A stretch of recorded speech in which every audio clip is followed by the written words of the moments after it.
Live. Everywhere. On netrootsradio.com.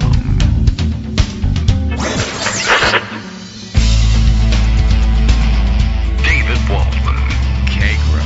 In the mornings. Now, here's David Waldman. Hey, good morning, everybody. How you doing? It is Monday, May 19th, 2025. Time for another show. I'm curious about what's going on volume-wise on the other end of today's stream. It just, everything, the music all seemed super loud to me. And I thought, oh, maybe sometimes if you touch the volume knob on the microphone, maybe that's it. I don't think I changed any of the controls anywhere else. But all of a sudden, boom. Seemed super loud, but anyway, I don't know if it happened that way to you. If it was just fine, then we'll ignore the whole thing. And there's a lot of ignoring that we're going to have to do today. But unfortunately, some other things we're going to have to pay some attention to, like, I don't know. Let's see. The president, what's his face, came back from wherever. He didn't bring the plane with him yet, I don't think.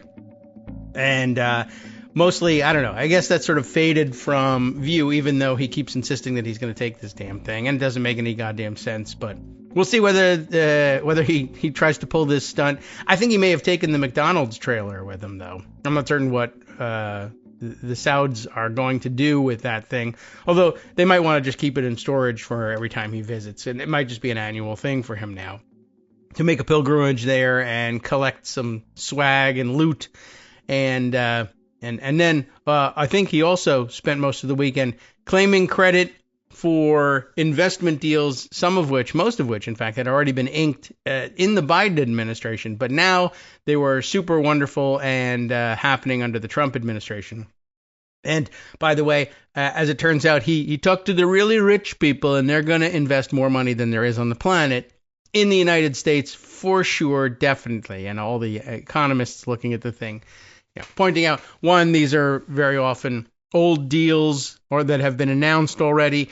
They are investments. They are, and the accounting that Trump was doing for them was essentially taking the numbers that the Middle Eastern investors expected to repatriate, to take back home and stick in their pockets as profits, and counting that number as investment in the United States, which it most assuredly is not, but so what. Anyway, between that and I guess Trump was up late, middle of the night. I don't know if it's a jet lag thing or what, or just, he's old and that's the sort of thing he does.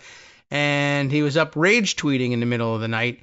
And the other day, we learned that this was the case, and we just didn't mention it because, all right, Donald Trump is mad. It might have happened over the weekend. I don't know. It might have happened after the Friday show. It may very well have happened in time to talk about on the Friday show. And I just said, sometimes you skip some things, right? Donald Trump is mad at Bruce Springsteen. He tried to steal Bruce Springsteen's songs a couple of times. Springsteen told him not to. I think he ignored him a couple of times. But, he wants to be able very badly to use Born in the USA, even though he doesn't understand the lyrics of it. But no one ever does at these rallies. They only play the Born in the USA part anyway.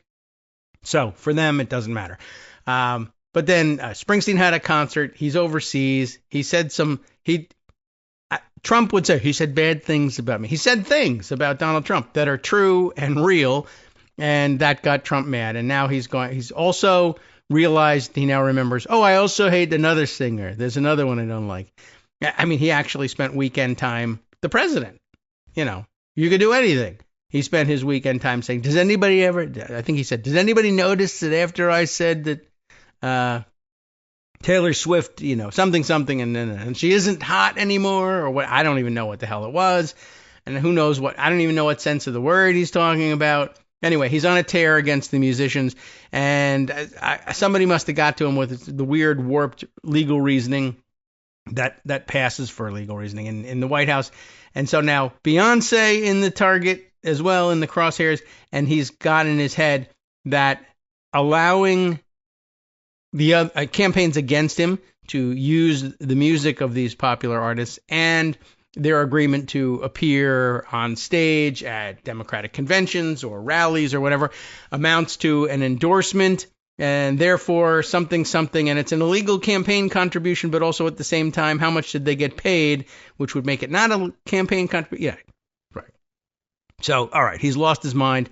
And so that's it that's the update on stuff that everybody's talking about that doesn't really matter. Stuff that everybody is talking about. Very often they ignore the stuff that matters, but everybody is talking about the upcoming vote on the what gets generically called budget bills. It's a reconciliation bill. It's the one that Trump has been calling the great big beautiful bill, and it's getting less beautiful by the second. It was never beautiful to begin with.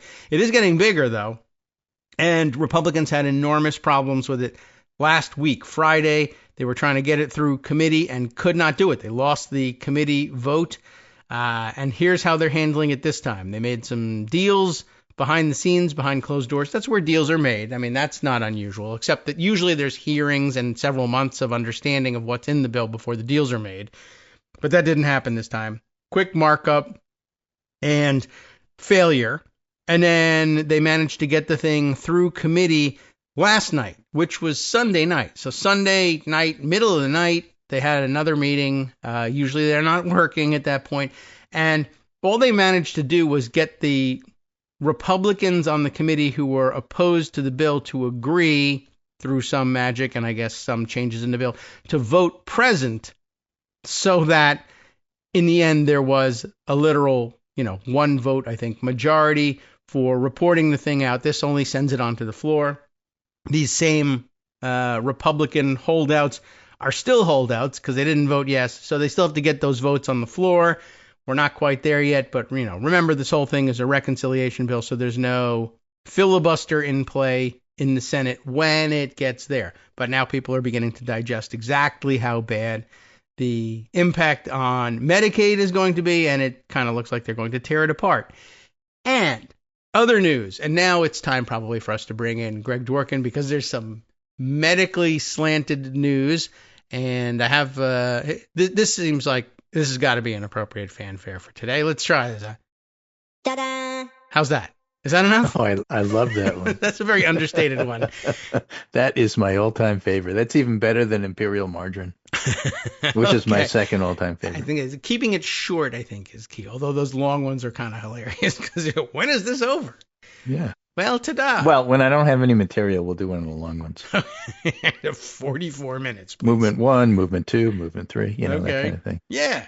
All right. So, yes, everyone has noticed. So here's the thing. Let's now. start with what you started with. All right. And that is Congress matters. Right. Matters that Congress takes up.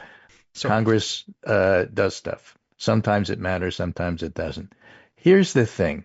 What happened yesterday is that, as you pointed out, because a couple of recalcitrant members who may not vote for it on the floor voted present, it was able to get out of committee. But I think it's important to point out which committee.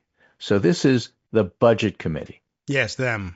And I think it was Steve Dennis who pointed out that nobody ever calls it the Powerful Budget Committee, the way they do the Powerful Rules Committee. Okay. And that's because the Budget Committee doesn't have any power to change a word. And the fact that it gets out of Budget Committee doesn't mean squat if it can't get through rules. That's true. And Rules Committee is Wednesday at 1 a.m. because the entire 1 a.m. move here, the entire play, is to try to keep this out of sight of Americans. And that's what my pundit roundup was about today. Ta-da. Screwing the public by obscuring what the House is doing. Nice article here by Jonathan Cohen, How to Take Medicaid from Millions of Americans in Less than 72 Hours. Oh, and it points out that what GOP leaders are actually doing is trying to make sure not that the public doesn't know what's in the bill and understand it. They're trying to make sure their members don't know what's in the bill and understand it. Because if they did, they'd vote against it. Yes. And that vote, after it gets through rules on Wednesday, is going to be Thursday. So Thursday of this week, Republicans are going to do their maneuver. The maneuver is to say what they're doing is trying to cut waste, fraud, and abuse. There is no waste, fraud, and abuse to speak of. It's been through the ringer 100 times. You can't lower costs because Medicaid doesn't pay that much anyway. What they're trying to do is cut people from the rolls. That's the only way Medicaid cuts save money. And it is a Yeah. cut, and they're trying not to call it a cut, and they're trying to do it in the middle of the night, and that's what's going on, just so you know. Okay. Yes, I didn't even get to the rules thing, but yeah, I mean, rules is an obscure place anyway. But even the reporters who do the job of showing up and telling you what's going on, I guess they'll be there. But holy cow, who knows when they're going to get? I don't know whether they're going to make their early morning deadlines. If the meeting will still be going on when they're usually filing their stories. 1 a.m. They're starting. I mean, they won't be done until the next day. Yeah. So they're doing everything they can to keep it out of sight, and good points being made. Everybody remembers, I guess, back when Democrats were trying to overhaul systems, including Medicaid and the things that operate around it with Obamacare, et cetera. The complaint from Republicans was always, oh, you're doing deals behind closed doors. Oh, you're hardly having any hearings on them. All right. And so months and months and months of public work, public deal making, public hearings. And, and then, of course, when they get the chance to do it, every Republican accusation is a confession. We actually will be doing it in secret and with no hearings because, we don't actually You have to care pass about the bill stuff to we see what's said. in the bill. Yep. And how are we going to find out? Because your constituents are going to have your heads. That's how. Yeah, I keep seeing the polling, which is astonishing, that it's near 80% against Medicaid cuts in almost every district in America, which some of them have it's Republicans. not just Medicaid cuts. Right, true. It's putting rural hospitals out of business. That's what it comes to. Yeah. And why those constituencies are going to endorse it and say, okay, this is just what you have to do to make America great again and healthy again. I don't see it. I don't know. I guess maybe like Donald Trump, some of them are sort of stuck in the 80s, 90s. There's lots of waste, fraud, and abuse, even at my local hospital. It costs $100 for an aspirin. I heard that in 1989. On the radio, Rush Limbaugh told me. And there's a $600 toilet seat in the Air Force, too. Yeah, and a hammer. A hammer costs like $1 billion because it's from Saudi Arabia and it's plated with gold. Yeah, and it flies and seats 89. Right. So it's all of that. It's 9:13. The market's open in 15 minutes. They're likely to fall. The reason they're likely to fall is Moody's downgraded the credit rating of the United States based on what the Republicans are doing behind closed doors. Or America in decline, as we call it. Yeah, and so just, keep that in mind. There was a really nice, it's 5 minutes, so I think it's a little bit too long to play. Oh. But there was a really nice Justin Walfers piece that he did on Anna Cabrera's show on MSNBC. Blimey. And he said, I want to make it simple for people, just so you understand. Yeah. Okay? If you say you're having trade talks, okay, that's like should I say texting somebody that you like. What's up? You down for trade? If you say you have a trade deal, that's dating. Oh, okay. This is it's a little more serious than talks, but it's not the real thing. There's no piece of paper. The Kagro model. Show me the paper. Right? It's like Tornado Watch. We have a deal. Who says? I say. Okay. All right. Well, that's more serious than we're having talks. Deals. You sort of have to pay attention to it because despite the fact that you're a proven liar and fabulator and just cannot be trusted about anything over and over and over again, nonetheless, you're president of the United States, so we have to take it seriously. Wow. So, okay, fine. It's a deal. You say. Claims a deal is the way newspapers are now reporting it, which is good. Good. Right. A trade agreement, which is on paper, that's a marriage. Oh, all right. It's like so chat, for trade. Deal, and agreement are all different. We got a lot of chats. We have some deals, according to the person who says it. Mm-hmm. You either trust them or you don't. But without legal enforcement, it's not an agreement. And if it's not an agreement, it doesn't count. I mean, the only thing that's going to, if your bottom line is prices, right, and that's supposed to be, right.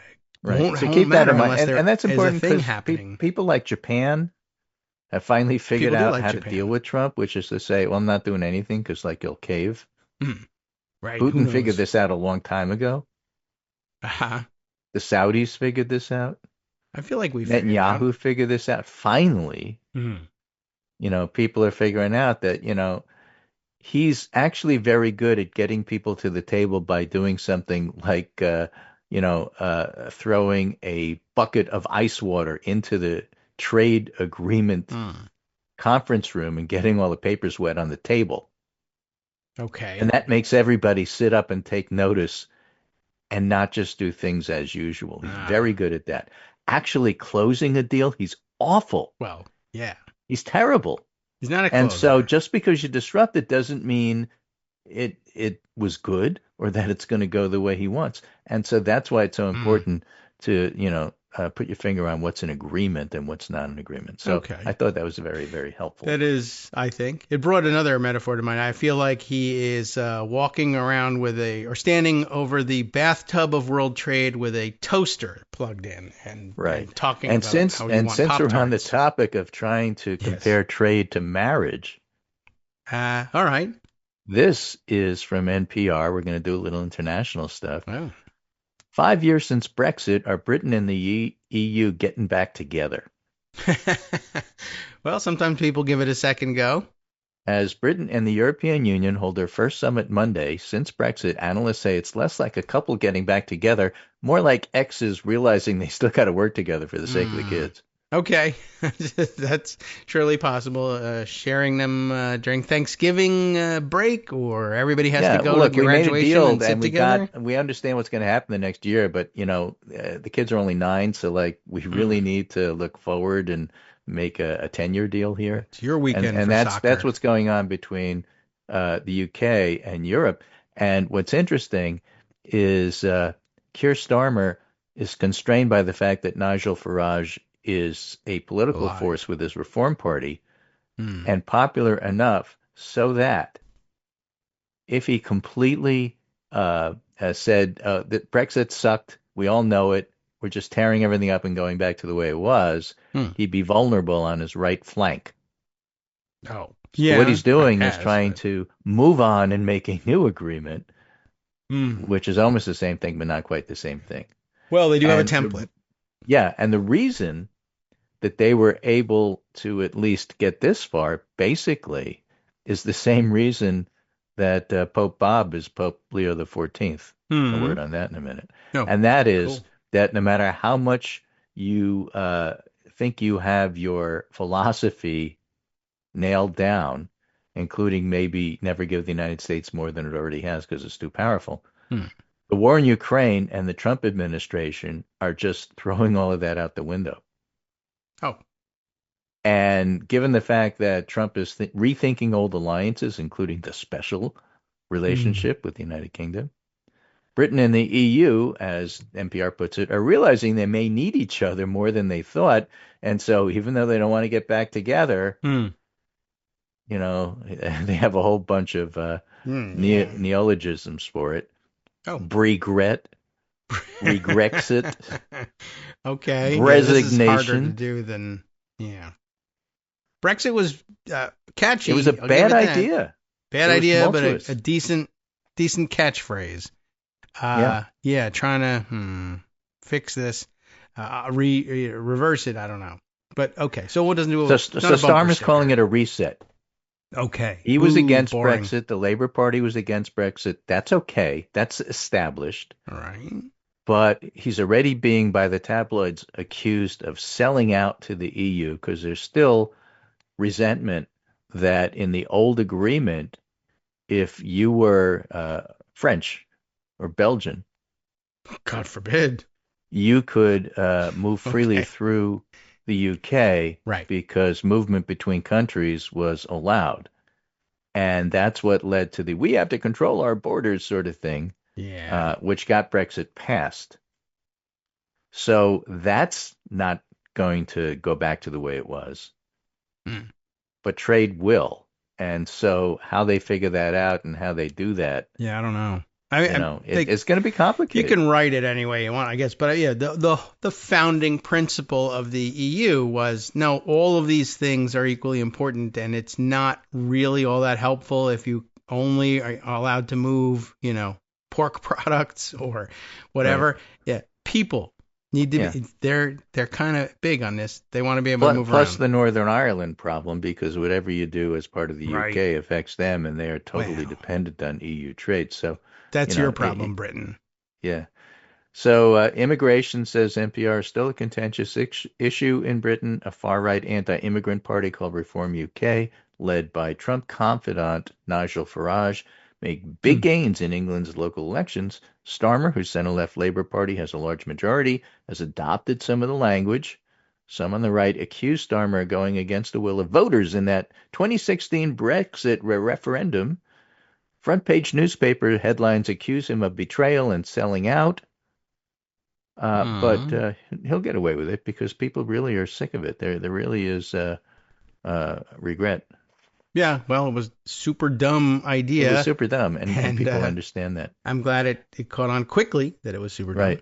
Now, another international thing that's well worth talking about is there was a big, important election in Romania. Oh, I don't know how to say yes or good or anything in Romanian. So Romania. Good. Well, you won't say da because Right, the that's not Putin it. guy lost. Pro-European centrist beats right-wing nationalist in Romania vote, says Washington Post. Analysts call the presidential election the country's most consequential since the 1989 fall of communism, 1989.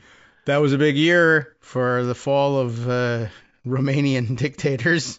They did it in spectacular fashion. So, all right. So with 97% of the vote counted, the centrist led the right-wing guy by more than 7 percentage points, and he conceded. The right-wing guy conceded. What a loser. Yeah. All right. His name is Simeon. Simeon, a MAGA-embracing member of Romania's parliament, once advocated what he said was the country's historical claims on Moldova and Ukraine. Moldova. He's the scourge of Moldova, is he? All right. During the campaign, he suggests that Romania, an EU member and NATO ally, should end its support for Ukraine. Boo. I think what Mr. Simeon said was pleasing to Russia, said the winning candidate, whose last name is Dan, D-A-N. Oh, good. Exactly what the Russian administration says. Easy. And so if we're up to Mr. Simeon, the word in Romanian for yes is da. I guess so. There was for a while in the tanky days, the early tanky days. Zelensky was one of the first people to congratulate him. Oh, that's nice. Oh, so he got the note. Do congratulate, and he did it. Right. Crowds in central Bucharest chanted, Russia, Russia, don't forget, Romania's not yours. Yeah. Huge I guess crowds. I have a video of that. It's really, really nice. Okay. And then one other thing in terms of video, international. And this was really interesting, just interesting. All right. Protocol. Protocol is like really important to some people, like Sure. super duper important to some people. Yeah. So the new Pope, Pope Bob, yes. is greeting people. Okay. And the Pope is such an important character. Yes. That the Pope doesn't come to you, you come to the Pope. So he stands in a spot, and he's got an aide next to him, the protocol aide. All right. That makes sure that the next person in line is properly greeting the Pope, that it's the right person according to the list and such. Prompt them how to do it, or is this the person that whispers to the Pope, "This is so and so"? Yeah. Okay. Yeah. All right. Yeah. So the Pope is standing in his spot. Mm-hmm. And I'm going to send you this tweet so you could see the video. It's without sound. Oh, so there's okay. nothing to play. Well, that's play. easy to do then. But just to watch it. Yeah. And what happens is the president of Ireland, who's very elderly, and walks with not one but two canes. Well, I'll be. And his wife are coming to greet the Pope. Remember, the Pope stands in the spot. Yeah. People come to greet him. Yes. And Pope Leo sees that this elderly man with two canes is having trouble walking, and he walks over to greet the president of Ireland, and his protocol aide freaks out. I'm gonna. Yeah, it looks like he tries to step in to prevent it from happening. Yeah, almost. I mean, it's like, what are you doing? It's against protocol. But as the tweet that showed the video says, this is just instinctual on the part of Pope Bob, and he just did what like a normal person would do. So it was very endearing. Mm-hmm. And sometimes, protocol is protocol, and sometimes, you do what you need to do. Yeah, I mean, that seems rather. I guess the protocol is you stay in place, but it seems like modern popes, this is humility for them. I see what it needs to be done, and I'm not above taking a few steps to greet somebody. Jeez. Right. Geez, so when people like, say humble, there's literally. humble, and then there's humble. All right, so that was pretty good. I did see some video of J.D. Vance showing up, and the Pope saying, "Yeah, whatever. Yeah, nice to see you. Bye. Exit to the left. Yeah. Bye-bye. Bye-bye So he says to J.D. Vance in Latin, "I'd rather see you than be you. Bye." Yeah. So yeah, this looks he's nice. dismissed with a hand gesture. So it was really that was also that was fine. Very he doesn't endearing, give him the at least to finger. me. It wasn't that hand gesture. It was wasn't the emergency exits are marked. No, and it wasn't the Italian fist either. I mean, it was just All right. So well done, generally speaking. Okay. So the Pope's doing fine. All of his new robes fit. Yeah, and it's all good. All right. We're doing okay with American popes. There's a nice story about the tailor who does the poping robes, and how before the conclave, he had at least 3 different robes. I heard about in that. Various sizes, small, medium, and large, that he could then fix up depending upon the size of the new pope that he didn't know yet because the white smoke hadn't come. Right. We don't know which size, but so it's kind of like, hey, I got them in all sizes. Fell off the Pope mobile. Good deals for you. Just fell off the truck. No problem. We make it. Yeah, but genuine. Boy, that sounded loud. All right. Genuine copy. Yeah. All right. Well, so I did see about the 3 different things, the 3 different suits. I thought that makes sense. Good preparation. All right. I don't know. It's sound system still really like startlingly loud to me, but okay. And a little hiccup at the beginning that we'll fix in post. So remember, if you're listening live, you heard it first, and you may be the only ones to do it. That's the benefit of getting up live. You hear all our mistakes. Hi, I'm Scott Anderson, the guy that writes the daily summary for this show, Kagro in the Morning. Thank you to everyone that supports this show. Many of you send donations through PayPal, Patreon, Square Cash, Radio Public, and so on. Some of you write your own essays and send them in, or read articles with your own commentary. We appreciate it. Now, some of you are listening to this and thinking, I'd like to help, but isn't there something I could do that wouldn't require money or effort? Why, yes, there is. You can just like us. On Daily Kos, they call it the recommend button. YouTube has a thumbs up. There are hearts and likes and love buttons. Tap our love button. Tap our love button every day. Share our shows and summaries on Facebook and Twitter, YouTube and iTunes, Stitcher and Amazon.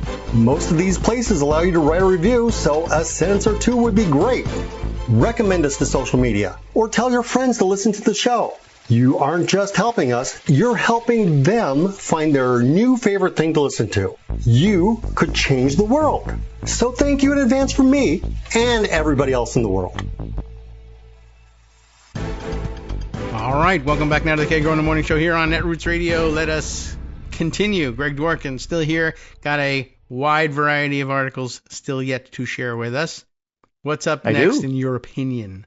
What's the finest selection? We're going to talk a little bit about Joe Biden, and then we're going to do something completely different. He was president of the United States, after all. And talk about Desi Arnaz, who was not president of the United States. No, but nearly as important in his day. Well, back in the day, Desilu ran everything. The club, I don't remember. And the stories by Todd Purdom in the New York Times covers how Ricky Ricardo managed to get around all the Latin prejudice in California and L.A., where he wasn't allowed to eat at certain restaurants, and became a super-duper Hollywood mogul. So it's really fascinating. And the question is, what lessons are there for today in that? So as far as Biden goes, I'm not Bill Frist. I'm not an adult doctor. I'm not a cancer doctor. In fact, now that I'm retired, arguably, I'm not even a doctor. Well, I'm not going to go into detail about Biden's diagnosis that I don't really know. Don't have his chart. That seems but I will doctorly. say a couple of things. First of all, he was diagnosed with prostate cancer. And That that's seems usually in an early form, very treatable. But unfortunately, he has a very aggressive form of it by the biopsy results, which is not good. And he has bone metastases, which is really bad. And that doesn't make it untreatable, but for the most part, when you have bone mets, you're talking about palliation rather than cure. Okay. And bone mets are really super painful. We don't know where they are. Oh. I don't know if they're localized or not. I don't know if they're in his spine. Spinal cord collapse is bad, painful. Yeah, I'm against that. Affects, how you walk and all sorts of stuff like that. How long did he have this cancer? We don't know. It was detected last week because he had a nodule on his prostate on the exam, which was then biopsied. And so that's how they got their tissue diagnosis. I don't know about his nodes, but the bone mets, those are the three things that you look for in a cancer diagnosis. What does the tumor itself look like? Whether or not there's nodal involvement, meaning spread, and do you have metastases? And he's got the metastases, so the others don't matter really. I mean, it's an aggressive late stage of prostate cancer. And whereas there's all sorts of uninformed speculation by people who know more, are experts in this field than they are experts on pick your topic that they sound off about. That's the online media effect. Everyone knows a little something about something or has found it. Yeah, which may or may AI not, matter. Anything you know about mild prostate cancer has nothing to do with what's going on with him. Well, that's true too. So I don't know whether or not he had a PSA, a prostate-specific antigen test, in his last presidential exam. It's not listed, but that doesn't mean it wasn't done. But that also doesn't mean that it had to have been done, and they should have done it. It depends. Everything is relative. And I just don't know. So Ronnie Jackson decided to have a few drinks and go after Biden's presidential doctor. He was going to have those drinks anyway. If it turns out he had a very aggressive and has a very aggressive form, then all bets are off in terms of what it means. And you can't use the average, this and the average that to really predict anything. And that's all I'm going to say about it. Okay. I mean, that's all that need be said, except there's the interplay between that and, I was just about to launch a tour for my book, trashing him. And you want to that's still going to happen. Oh, yeah. It's been printed. I need this money. Yeah, it's printed. They have a book. They have money to make. So as far as that goes, the White House position, at least the former president's position, is that they never asked us about the book. They never checked any of the stuff with us. A lot of the stuff in the book is wrong. And that's all we're going to say. Okay. There were people like Jamie Harrison who said I was quoted in the book. Oh, he says and none of it is true. Yeah. Whatever. Okay, look, they printed the thing. I mean, by the way, I guess I wouldn't be opposed to this being the exit from it if the publishing company were to say, all right, well, we paid Jake Tapper his advance and we need to recoup that money, so we need to push this book. And Alex Thompson from Axios. I mean, that's Alex Thompson is the more rotten of the two. Okay. Frankly. And it would be okay with me if the publisher said, this is a lost cause. Keep the advance, screw the tour. If people want to buy the book, they buy the book. Forget it. Well, Fox You're out News money. is going to buy 1 million copies to make it a bestseller. So then what's the worry? Don't do a tour. Yeah. Just, all right, we wrote this thing. As far as that goes, whether they do a tour, whether that's, just they won't do that. Have you no sense of decency, that remains to be seen. I assume that that's going to be tough. I assume they're just like the Republicans in the House, and they'll just do whatever they think is best to line their pocket. And then there's also this weird element of, no, this proves that I was right in some way. And if you were, so what? Really? So, I don't know. This doesn't bother me. The problem is what they've discovered. You can't just give somebody a fact. I told you I'm not going to speculate on it, but there are plenty of people who are willing to. You see, this proves he had it for years, and he was on chemo and all sorts of other things they didn't tell us about, and that's how come he was so bad during the debate. It's nonsense. He has a very aggressive form. It's recent. And so, none of that conspiracy stuff is true. Okay. I mean, yeah, to me, I'm not. This just proves they didn't tell us everything. Well, he's not the president. White Houses generally don't tell you everything. That's true, too. I mean, I guess, look at the guy right now. He's 215 pounds and plays middle linebacker different. He's for the Giants. He's doing everything in public, so it's not a story. It's not like he's hiding it, which would be the great story. It's boring when he does it in public, so we're not going to even cover it. Right. Sure. Why not? And, I mean, the middle of the night rants about Beyonce. People His do mental this health sort of is so obvious to everybody. He's the same person he always was. Why should we cover the fact that he's completely demented? I don't know. I think it makes good copy. It's entertaining to me, except scary, but, I like scary movies. What can I tell you? All right. Well, yeah, I'm not that interested, and I don't see what the point is about proving anything about who thought he shouldn't have been the candidate, because he wasn't, and that's it.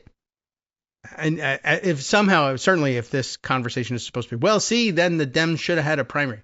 Oh, my God. Who could possibly care about that now? Well, hey, what happened? Well, how'd they handle the primary election before Hitler became chancellor? Who cares? Why are we interested in this? And I was never going to read this book anyway, just because those aren't books that I read. It happened last week. I was there. I don't need your book. Yeah. But okay, if you it's want a to take topic a deep I'm dive? really interested in, and it's Bob Woodward, I might read it. If it's a topic I'm really interested in, and it's Bob Woodward, the parts I want to know will be excerpted in the Post, and I'll read that. Right. I'm not a Whereas if it's them to begin with. If it's this topic, I'm not even reading the excerpts. Right. Well, okay, yeah, that's not that interesting to me. And again, it's sort of like, could you let it age in the bottle a little while here before I read this history? This is, it's less than 6 months. I don't care. I read it. I lived it. I voted. I know what happened. I read you when you were reporting on it at the time. Maybe you withheld information so that you could sell a book. I'll get it later. Hey, it's Monday. Do you remember what happened on Friday? No, I need a book about it. That's a generic question. Right, please. Not without my notes. Let me go look at my notes. On Friday, in a 7-2 decision, I'll take a book about this. The Supreme Court, the ultimate Supreme Court, the one we 7-2 decided that even alleged gang members have to be given real due process. That's how you know they're gang members. And sent it back to the lower courts. Okay. And Trump freaked out, as he often does, and in capital letters wrote, "The Supreme Court won't allow us to get criminals out of our country." Of course they will. They told you how. First, you have to prove they're criminals. Yeah. And you have to give them a chance to contest their deportation, and then you can send them out.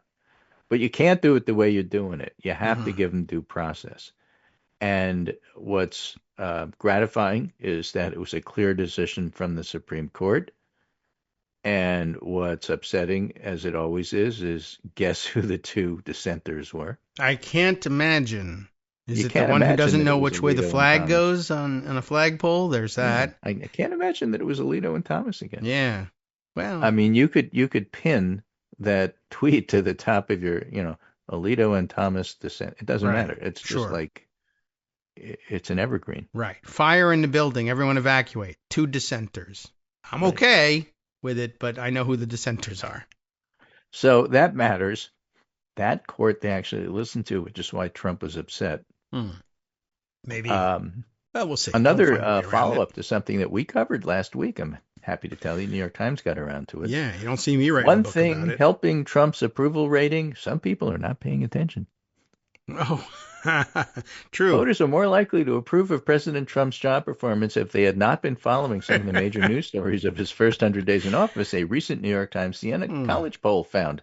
And they were actually good enough to quote G. Elliott Morris in this piece, which is the part of it that I told you about. And it was just also interesting. Are you okay with Trump deporting people? Yes. Well, what about if it turns out they're not proven to be guilty? No. Oh, what if they're U.S. citizens? Oh, I mean, so Yeah. voters who have not heard about Abrego Garcia and other immigration-related cases were more likely to say Trump's handling of immigration had been right or hadn't gone far enough. But if you tell them about it, they change their mind. The start of Mr. Trump's term included the worst drop in the S&P for a new president since 1974. And while most Americans have heard about the stock market, 20% have heard little or nothing, and those voters were much more likely to approve of Trump's handling of the economy. However, But you're not ready that's for the exam, not sir. going to stay stable. That is not a stable situation. This is from, of all things, the Daily Mail, which likes to sensationalize things over in the UK. Mm-hmm. Exclusive Target worker, that's to say the store, Target. Oh, yeah, okay. Target worker exposes massive tariff price hike for popular items, kinda scared. For months, big retailers have been warning that prices will rise. Now, thanks to insider information from Target workers, the extent of the raises are becoming apparent. Staff say it's just the beginning. A $9.99 USB-C cord from the store's in-house Heyday brand is now ringing up at $17.99. Oh. It's happening, the worker wrote, sharing a photo of the price tag update. All of Heyday is going up. It's an 80% increase. It's being blamed on the latest wave of tariffs linked to President Donald Trump's trade policies. And this comes China? after Walmart confirmed that it's raising prices this month as a direct result of tariffs. Right. And Trump has said, you're not allowed. Because he's a communist. Right. Well, price controls. He wants to tell, capitalist companies what they should charge. Yeah. And, of course, Republicans don't have any problem with this because like they're addle-brained. Yeah. Well, the two presidents who've attempted, I mean, he hasn't really made an attempt yet to impose price controls. Nixon and this one. All right. Shoppers have already seen costs Nixon balloon at popular stores, including Shein, Temu, and Amazon. So far, the increases haven't made a major dent in national inflation data, but that's because May's data isn't here yet. Okay. And so Best Buy, Walmart both said prices are going up. Target's been transparent about the consumer pricing implications. Well, this worker and so, has been. I bring this up because those stories about people who don't pay attention to the news, they don't pay attention to the news, but they do pay attention to this. Yeah, when they're going in to buy what for them was a $10 item and now it's a $20 item, they're going to notice. I'm sorry, I don't mean to exaggerate. When it was a $10 item and now it's an $18 item, they're going to notice. Yeah, but you said 20. I think. Yeah. I don't know. When did you say 20? Yeah, they'll notice that. I think they'll notice that. What they'll notice is, hey, this price is higher. Whether they'll be able to then say, because I haven't been paying attention to anything, I will be angry at Target, or it must be, we got to do something about this. CEO of Target is doing this. Who knows? But they'll notice the price increases. And I imagine at least some of them will look around or say to a friend, holy cow, what the hell happened? And someone will tell them. Whether they'll lie to them, I don't know. But some number. And the margins are small here. It won't take that many. And there are very few acceptable explanations that will be believable even to people who haven't been paying attention. So a good portion of them will find out, oh, what? Tariffs? Never heard of it, But apparently that's doing it. Okay. Yeah. Anyway, so it's true that people who don't pay attention like Trump more than people who do. But the more you know, the more you find out, the more you dislike him. Right.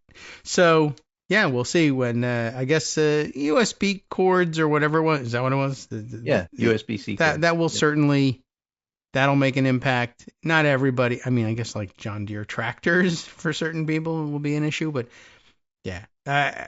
Cell phones, pretty widespread. People will notice. People are going to notice. And again, it takes time. Yet just because you went up to 145% and then went down to 30%, which is still way above where it was, there's an effect, and you're going to see it. And you promised prices were going down, and now they're going up. And so you're lying. Yeah, I saw the yard if you lied about that, what else? You what about all this other stuff? Hey, you're lying about immigration. You're deporting American citizens. You're taking away our Medicaid. Yeah, you can hide it for a while, but you can't hide it forever. Right. They're only interested in hiding it until it's law, and then they say, there's nothing I can do about it. I didn't I'm not vote sure. for I'm it. not Oh, I sure what did vote happens for it? after that. I don't get that because there are elections coming up, and how do you possibly explain Yeah. that? Well, I don't know. I Like mean, take those guys on we were social talking media, about they with the say, salt deductions. The Mike Lawlers of ah, upstate New York and Nicola Loda of Long Island. Let's say you push your Republican colleagues yeah. to give you the salt break that you say you deserve. Yeah. Now, people in Louisiana and the other folks who actually run the Republican Party aren't interested, but let's say they give it to you. Okay. How does that possibly make up for the fact that, oh, by the way, you also got rid of Medicaid for your constituents? Even if you win on Yeah, I salt, don't know. how does it make up for the fact that you lose on everything else? I don't understand how these people are going to keep their seats. And Mike Yeah, Lawler maybe wants they to run don't. for governor in New York. I I don't get guess it. I don't know exactly. But You lose! Exactly. Good day, sir! Right. Well, I don't know. The conspiracy theorists online will tell you they don't plan on having elections or they're going to rig them. I don't know. I'm not certain. Maybe. I mean, if in a real live fascist takeover that moves very, very quickly, that could happen. But so far, everybody is proceeding as though they will happen, including the Republicans, who I guess would have to be in on the plot. They're registering for the races and filing and starting committees and everything. Not only that, they're having these committee meetings at 1 a.m, so you can't watch. That's true too. Right. So they're doing what they can so to they're bury assuming that it still matters. I'm that you know still what embarrassed. Yeah, I don't know. I don't know how they're going to make that work. And I assume they just kind of have bought into. Well, what about lies? Well, I'll lose. Those but work? the powers, my conspiracy That could also theory happen too. is they'll lose, but the moneyed powers that be will find me a cushy job. Yeah, that, and also they may lose to Democrats who is okay. Well, they're in, and that's supposedly an improvement. But oh my gosh, they all want this weird new crypto bill that's going to make Trump a trillionaire. That's odd. How come? I don't know. They just do. Well, I don't know. There's a lot to it. So I did see I assume they're just trying to wean back alienated young men away from Republicans. Oh, yes. It's not going to work. Republican light never works. Okay. Yeah, I don't think that's going to work. I just saw somebody talking about the Trump being mad at all the musicians, and it says here Bruce Springsteen, Oprah, Bono, not Sonny Bono, but Bono, and perhaps many others have a lot of explaining to do. But speaking of having a lot of explaining to do, didn't you have something about somebody who had a lot of explaining to do? Yeah, that was Ricky Ricardo's line to Lucy. Yes. Now, I'm in my early 70s. I'm old enough to remember these shows when they were in black and white. I remember them as reruns. I Love Lucy, the original with Ricky and Lucy and Little Ricky. And then later on, the Lucy Show and all the iterations, which usually included Ethel, even if it didn't include Fred and Ethel. Oh. But Fred this is a story by Todd Purnham in the New York Times about Desi Arnaz, Ricky Ricardo, Babalú. 75 years ago, a fading red-headed movie star and her itinerant band leader husband were searching desperately for a way to save their careers and their marriage. Is that right? She was starring in a network radio show. He was a musician on the road all the time, so they rarely saw each other. In their 10 years together, she'd already filed for a divorce once and was nearing her wit's end. The movie star, of course, was Lucille Ball. Right. And the band leader was Desi Arnaz. And in 1950, a glimmer of hope appeared for the couple. This would have been before I was born. CBS intended to transfer Ball's radio show, which was called My Favorite Husband, to the untested new medium of television. Wacky. Like AI. There was a problem.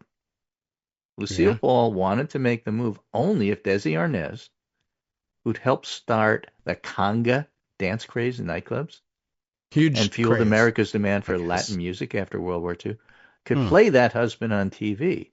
And the network and the sponsors didn't want it. They figured the public would never accept a thick-accented Latino as the spouse of an all-American girl. And yet, well... So Desi Arnaz, a good pitch who's a as Cuban a immigrant, had an idea. Lucy and Desi would undertake an old-fashioned vaudeville tour of major cities around the country, and once people saw the chemistry they had between them, they'd show, with the audience approval, that this would click with Americans, and the sponsors and the network would say yes. All right. And that's what they did, and it worked beautifully. Good thought. Good thinking. They got their show. Yeah, it seems, and in retrospect, obviously, huge moment in TV history, et cetera, but it seems so obvious. But maybe it was just that was the formulation of the sitcom formula of, yeah, it's ridiculous or seems weird. You got to remember in those days, like, for example, husband and wife had separate beds always on TV. That too. Right. So you definitely had that to deal with. But yeah, I guess like what seems so obvious now, it'll be so funny because, okay, it's a little like there's a rule racist, that, like, if you sat on the bed, or if you were on the bed, your foot had to be on the floor. But the humor will be in he has an accent or he's very different and they have different. And when he gets upset, he'll lapse into Spanish. It'll be funny. Right. There were no Weiler of sitcoms, the Times at the time pronounced the pair a couple who bid fair to become the busiest husband and wife team extant, and it was true. So based on the success, CBS executives agreed to film a test episode. Okay. Good test. And they had trouble finding an ad sponsor. Okay. Turns out the grandfather of Matthew Broderick, the current actor, persuaded his client Philip Morris Cigarettes to take a chance on the new show. Take a chance. What could it hurt? Killing everybody with your. So now, at a time when so many universities, cultural and business institutions are retreating from formal efforts to increase inclusion, Desi Arnaz's tactics offer an instructive example for performers and institutions alike. His differences became his strengths. His charming portrayal of the solid breadwinning paterfamilias of an intermarried family broke new ground. Ricky Ricardo became a beloved figure to the 30 million people who watched the show every week. He was the one TV star who didn't look or sound like anybody else, forever telling Lucy she had some explaining to do. Yeah. An immigrant who became the all-American guy. The show's sponsor had been so skeptical about it that the contract with Desilu, the company, Lucy Desi, stipulated that Ricky Ricardo could only sing if it was absolutely necessary. Okay. And in later, shows, as it did well, that was dropped. All right. Yeah. Scott tells me that according to the Wikipedia stuff, that the first version, the radio, I guess, idea for the show, they then translated didn't have a Cuban husband. Yeah. But yeah, I mean, you wouldn't be able to disguise it as easily, perhaps, on TV. And why should you? Right. When the network suits and advertising honchos balk at the idea of Lucille Ball, who is pregnant in real life, appearing that way on the show, Desi Arnaz goes over their head, goes to the chair of Philip Morris. Save the pregnancy thing, cigarette guy. And said, this is what we need to do. The chair of Philip Morris says, hey, don't F with the Cuban. Oh. And it happens. That's what he told CBS. Okay. The Cuban. In real life or fiction, neither Desi nor Ricky ever betrayed his Latino identity. When audience remember him, they see him as the head of an American family, realizing the Latino-American dream. Arnaz heard no a lot in his career, but basically he pushed ahead. Here's another example. Before I Love Lucy was largely a live medium and programs ran once. Before I Love Lucy, that's the way television worked. Yeah. Desi Arnaz assembled a team that arranged to film the show in front of a live audience. And this production was much more costly than live because you had to have a film crew and editing and all that stuff. Yeah. So the network insisted that Lucille Ball and Desi Arnaz take a pay cut. And they said, we agree if we could own the rights to the show. Sure, who cares? We didn't know. Turned out to be a multi-million-dollar value in their favor. All right. Bank error, your favor. It made Desilu Productions the largest studio in L.A., the biggest producer of television content in the world. It made it possible for the show to be repeated, giving birth to the rerun. It made it possible for the show to be resold, creating the syndication market. All right. And his refusal to be shut out of television led to the birth of a business model that persisted for 7 decades before cable, I guess. Pretty good. A good invention of a good business model, unlike, AI. Right. That's not So the fact that Latino stories are now part of the pop culture landscape, like One Day at a Time on Netflix for Latinos, Broadway shows like Buena Vista Social Club. This is all traced back to Desi Arnaz's creativity, intelligence, and courage. He didn't sound like your preconceived notion of a star, but he made it happen basically because of who he was. So I thought it was a really nice story. About something that I remember. But I hadn't realized that he was the one that actually invented syndication and reruns. Yeah, that's pretty interesting. Just sort of, it's interesting that he didn't think like television. That's a little like movies, or could be a little like movies, just on a smaller screen. Of course, we should film the thing and edit it. No, they just were everything was a soap opera. Just turn on the cameras and do the show. Right. And now a lot of the live shows were actually filmed, but they were done with something called kinescope. Oh, okay. Which wasn't as good. And a lot of those early versions were lost. Some are still preserved. That's why you could still see cuts of Sid Caesar in his live shows. Because they did film some of it, but they didn't think big the way Desi did. It was a new thing, and they weren't, I guess, the idea of it. I don't think calling television a new and untested medium is why are you thinking out of the box? Because I'm out of the box. Yeah, right. I'm different anyway. You won't let me in the box. Yeah. Is the thing. I mean, you won't let me in the box. You won't let me eat in restaurants in L.A. So I'll do it my way. Huge sleeves. He was a very big spiller and a very big mess, obviously, with the gigantic puffy sleeves. Really nice article, anyway. So that's a fascinating article, I think, and a fascinating look at. There's a lot to be drawn from that.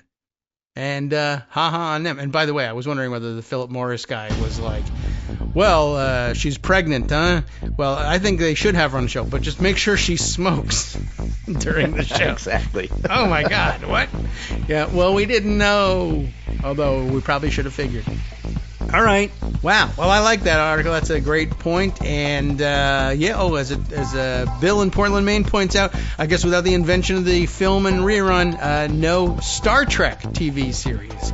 So if you're a Star Trek fan, you can thank Desi Arnaz. Star Trek, what about MASH? All right, welcome back now to the Kagro in the Morning Show here on Netroots Radio. So in my rush to get out before, the music swept off the stage here, Bill's real point here is that Desilu Productions, it was Desilu that produced Star Trek, not only just made it possible to film things, cinematically and save them and use for reruns, but another of the early successes of the rerun things. And Scott chiming in to point that out as well. So, when they say he became one of the biggest producers out there, the most powerful production companies, they mean it. And certainly, yes, between Star Trek and I Love Lucy, I would think, I guess the reason why a kid like me, born, I guess after, were they still producing either of those shows? Probably not. But the point is, my childhood, and then, of course, I guess the rest of my life, pretty much, subsisting on reruns when you get home from school, 3 o'clock, 4 o'clock in the afternoon, right? And there's not much in the way of new programming at that point going on. There wasn't cable TV until a little bit later, and then even that was a little iffy. Cable was a different animal back then, and they just needed to fill time in the afternoons, and they went with reruns. So I should probably take a look at if there's a Desilu Wikipedia page to see what was and wasn't produced by them. But certainly, I Love Lucy and Star Trek overwhelmingly dominated early to mid-afternoon rerun programming on the local channels that were available to me. So, and if it turns out that it was mostly because it was only Desilu Productions initially saying, yeah, we should be filming these things and putting them in reruns and in syndication. Well, that'll explain it. Let's see. Best known for, of course, I Love Lucy, Mannix, not known to me. The Untouchables, which I didn't see a great deal. Mission Impossible was all over the place as well, and Star Trek. And by the way, now, of course, they are movie franchises, and I don't know whether that means that they get a piece of that in some way or not, just the rights and payments. But that's another terrific way to make a tremendous amount of money in Hollywood. The other example that comes to mind, the Batman franchises became eventually super successful movies, but initially, like the first Batman movie, everybody was like, how are you going to make a movie out of that? And everybody thinks of Batman as a joke because of the Adam West thing, and you're never going to be able to recover this franchise. But as it turns out, multi-millions of dollars available to the owners of the rights, having snapped them up when Adam West had tanked them. So anyway, I'm just looking to see what other... Is there a list, though, on this Wikipedia page of the other things that they have, that they produced? I was curious, like, for instance, the other major early afternoon rerun franchises for me were, like, Gilligan's Island. I don't know who produced that. And the Brady Bunch, certainly, huge in reruns. So I was just sort of curious whether they were behind either of those, or whether they just gave the idea of, if you film things, you can do this with it. Oh, here we are. Produced by Desilu. I Love Lucy, Our Miss Brooks. No help to me there. Willie, Shower of Stars. That's pretty interesting. Now, of course, your mind goes elsewhere. December Bride, The Life and Legend of Wyatt Earp, The Adventures of Jim Bowie. I see what's happening here, the Western category. The Sheriff of Cochise, Whirlybirds, Official Detective, The Walter Winchell File, The Lucy Desi Comedy Hour. That one didn't go quite as far, I guess. The Texan, Westinghouse, Desilu Playhouse, The Ann Southern Show, This Is Alice, another sitcom, The Untouchables, that one we know of, also a movie franchise, Guestward Ho, that's funny, a sitcom, Angel, Harrigan and Son, Fair Exchange, The Lucy Show. Okay, so not all smash hits, let's say, but there's Star Trek, there's Mission Impossible, and pretty good. Oh, let's see, things that were filmed at Desilu, but I don't know, maybe the ownership resided elsewhere. The Andy Griffith Show, just sort of skimming through. My Three Sons, also a big early days rerun hit. Dick Van Dyke Show, My Favorite Martian, that was on all the time. Just now things that were on as reruns also, that I was just like, the one I like is over, so I'm turning off the TV. That would include, I guess, some of these the Dick Van Dyke Show. Watched a few of those. Gomer Pyle. I'm turning that one off. But it was there and it was funny, and I was like, not for me, but there it is. So I guess hugely influential in the development of the rerun as dead airtime filler that ended up making people a lot of money. Okay, that wasn't where I was thinking I would spend my time today, but great choice, I think, by Greg. Now, moving on. Okay, Medicaid. They're killing Medicaid, and they're doing it crazy and in secret. And Ryan Bort for Rolling Stone has got coverage being billed, as very often is the case on social media, with "here's what you need to know" style.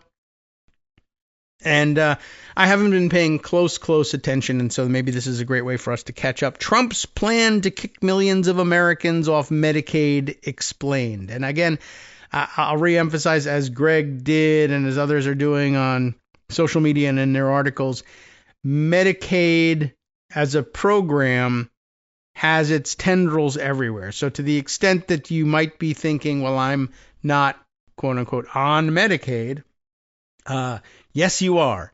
not because they provide your direct primary care or pay for it, but because they pay for so much other care elsewhere that makes it possible for the institutions where you might also get your care to continue to operate and exist. And without getting the reimbursement for the several millions of people who will eventually be kicked off of Medicaid as a direct payer for their primary care, that will leave pockets empty and wells dry that will end up drying up your access to medical attention as well. All right, so here's how they're doing it. Technically speaking, the reconciliation bill that President Donald Trump and Republicans are working to pass through Congress is chock full of troubling provisions, but the tax plan ultimately boils down to a massive financial break for the wealthiest Americans. That is to say, you'll save big on your taxes if you're already super wealthy and don't need it, but you'll do so at the expense of social programs that benefit the less fortunate, most notably Medicaid, but there will be lots more. Trump implored Republicans to pass the big, beautiful bill on Friday, and it's still a mystery to me why it is that he insists that everything go into one bill, except the only explanation I can give is people said, well, then we can get around the filibuster if you can cram it into reconciliation. So it's always been a hope for various administrations and various congressional majorities to shoehorn as much as they could into reconciliation. I guess the big difference here is that Democrats were like, well, there are rules about what can go in reconciliation and what can't, and we will essentially allow ourselves to be hobbled by those rules because rules are good. Whereas Republicans say, what if we just said to hell with those rules and worked around them or voted to ignore them? And you can, to some extent, do that if you're willing to try and you don't care about, lying a lot. So Trump implored Republicans to pass the big, beautiful bill on Friday, writing about how it cuts taxes for all Americans, which is, they note here, not true. And it would kick millions of illegal aliens off of Medicaid to protect it for those who are the ones in real need. Also not true. They're not on it. Republicans on the House Budget Committee, regardless, failed to pass the bill hours after Trump's message, not because of the Medicaid cuts, but because they wanted them to be more extreme. That is to say, you haven't hurt people enough. Americans, though, like normal people out there voting, do not want more extreme cuts. The public holds an overwhelmingly positive view of Medicaid, with a whopping 76% opposing significant cuts for the program. The tax bill, and that's like unheard of for almost anything, quite honestly, 76%. The tax bill that Republicans ultimately pass, public opinion be damned, is going to make life more difficult for millions of low-income Americans. Here's everything you need to know. And one of the things you need to know is that it's going to make life more difficult for all Americans, because you can't just make things difficult for low-income Americans, because when you do, there are knock-on effects, as they call it, ripple effects, however you want to label it. Like, for instance, the most basic one that was sort of integral or to the original adoption of things like Medicaid was, well, if they're all walking around with tuberculosis, tuberculosis doesn't know you're a high earner. It just gets in your lungs and kills you anyway. And if we just had a healthy populace, then you would benefit from that.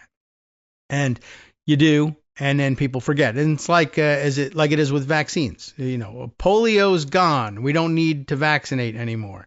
Nah, polio's gone because of the vaccinations. Yargle bargle.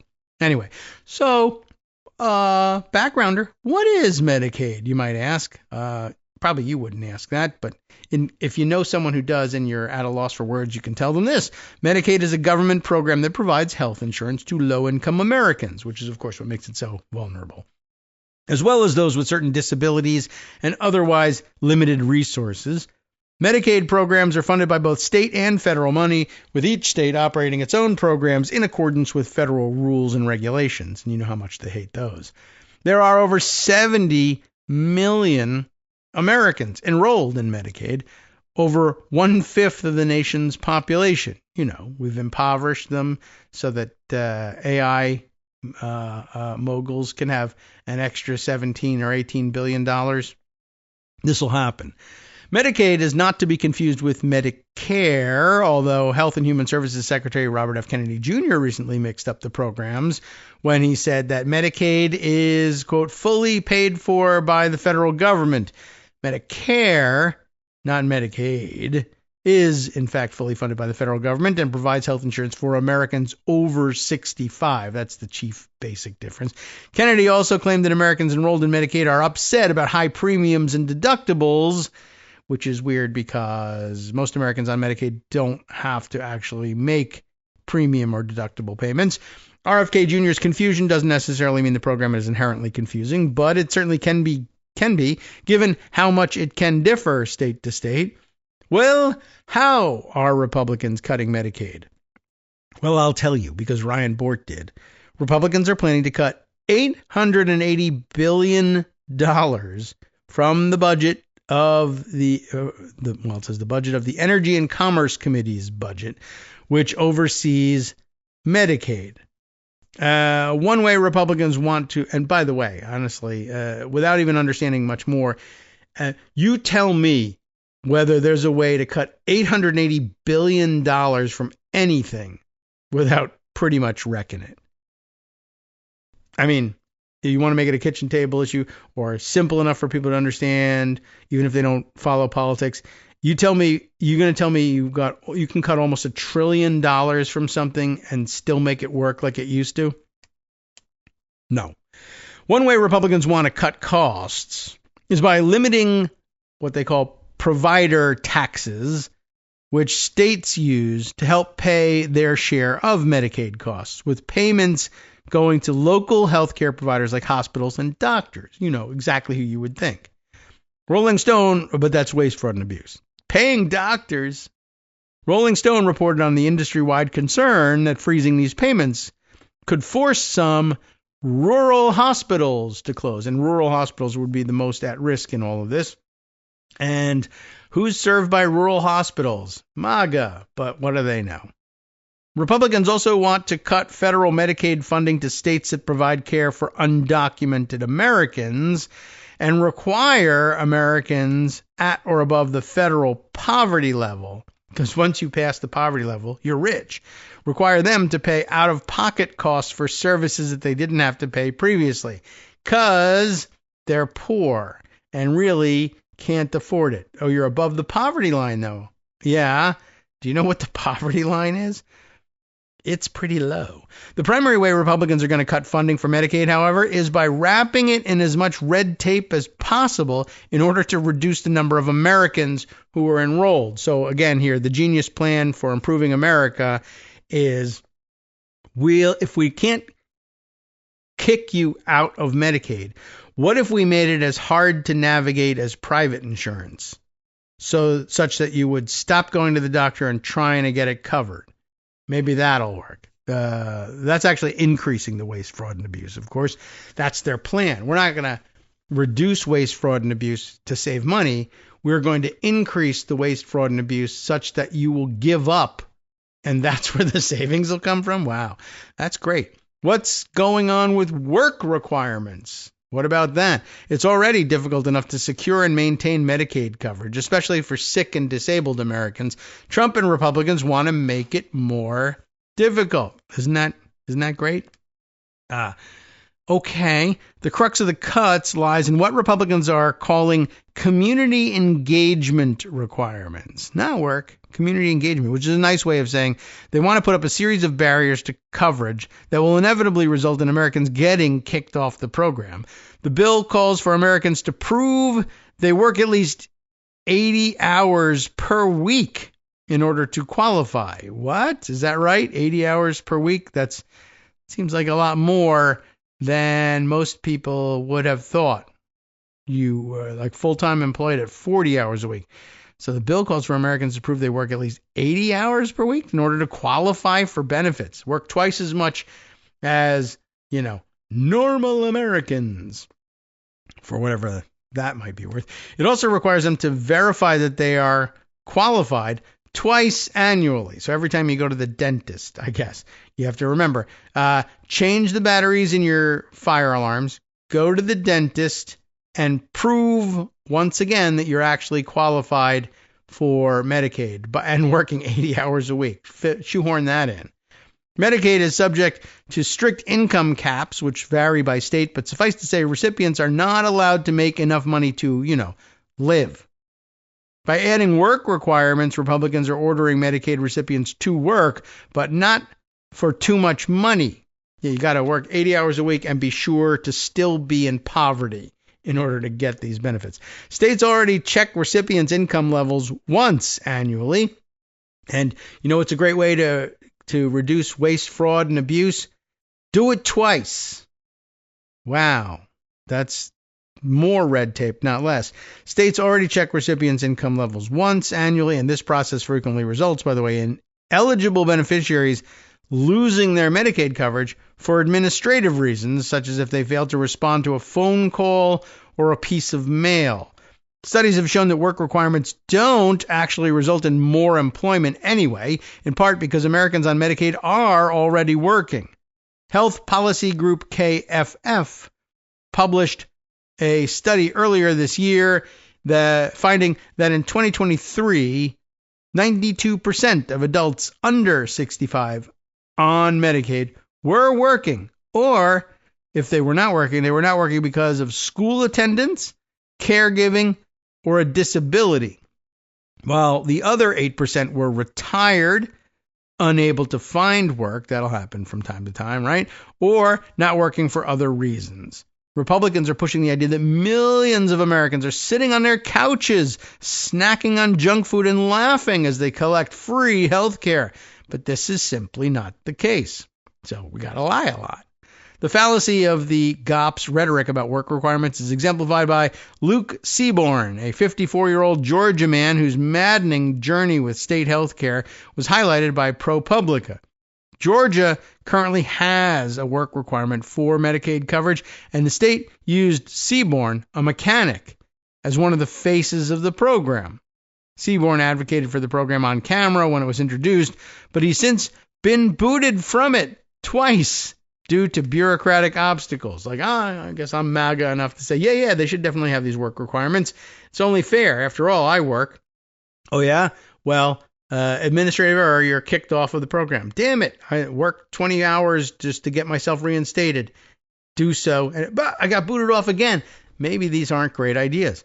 My head exploded, he told ProPublica after he lost his coverage for a second time after failing to make a deadline to file an income statement that he didn't even know existed. And by the way, if your head explodes, that's not even covered. That's an act of God. I didn't get a text or an email. I did what I was supposed to do, but that wasn't good enough. They're hiding the ball from me and they're kicking me off. ProPublica reported earlier in the year on the general failure of Georgia's Medicaid work requirement program, by the way. How many Americans would lose their health insurance as a result of these cuts? The CBO projects 10.3 million Americans. That's a lot of Americans will ultimately lose their health care as a result of the cuts, and they will probably be coughing on your sandwich or in your close proximity. You want them to be healthy. What are Republicans saying about the cuts? Well, they're probably lying.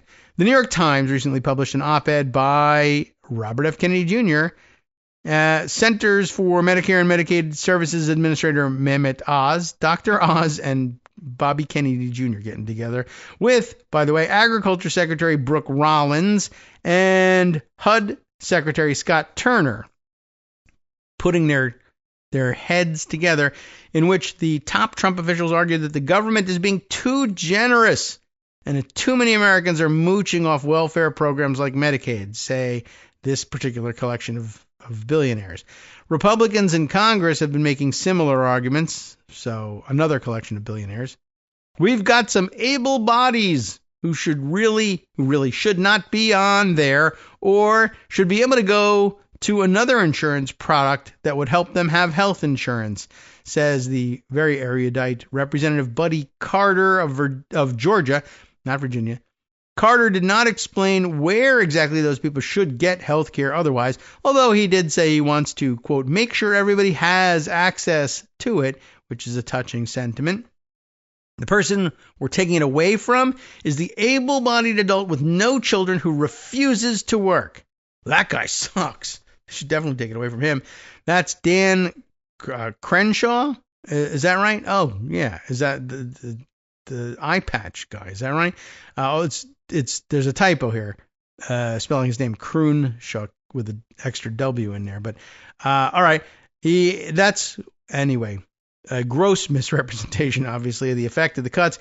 If they would just get a job, they would keep their Medicaid.